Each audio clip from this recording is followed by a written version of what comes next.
सर्वांना नमस्कार। आशा आहे की आपण सर्वजण छान असाल। बऱ्याच दिवसानंतर व्हिडिओच्या माध्यमातून आपल्या सर्वांसमोर येण्याचा प्रयत्न करतो। तर आपल्या सर्वांसमोर येण्यामागचं कारण हेच आहे की आपल्या कष्टांना, आपल्या ऊर्जेला आज नव्यानं बळ मिळायला लागले, आज नव्याने आशा मिळायला लागली। कारण मी स्पष्ट करतोच की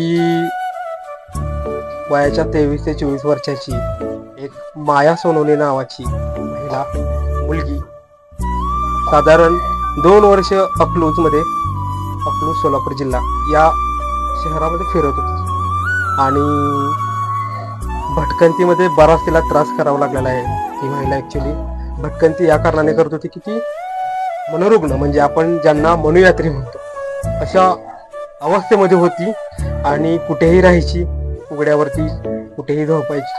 त्यामुळं आपण सर्वजण कल्पना करू शकतोय की काय अवस्था तिच्या समोर असेल। परंतु चिंता करण्याची काही गरज नाही। सर्वांसाठी एक आनंदाची बातमी आहे अशी की आपण 30 जानेवारी 2025 रोजी तिला वेणगावच्या म्हणजे कर्जतच्या वेणगावमध्ये तिला भारत वाटवानी सर यांच्या श्रद्धा पुनर्वसन केंद्रामध्ये आपण तिला दाखल केलं, ज्यावरती आज उपचार होऊन ती सुखरूप पद्धतीने नीट होऊन आपल्या घरी गेलेली आहे। ही आपल्या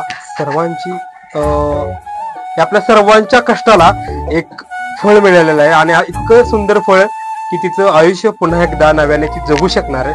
आणि ही गोष्ट सांगण्यासाठी आपल्या सर्वांसमोर आलेलो आहे। बाकी लेखाच्या माध्यमातून आपल्या सर्वांसमोर मांडणी केलेली जाईल। व्हिडिओच्या काही लिमिटेशन आणि मर्यादा असतात, त्यामुळे मी थांबतो।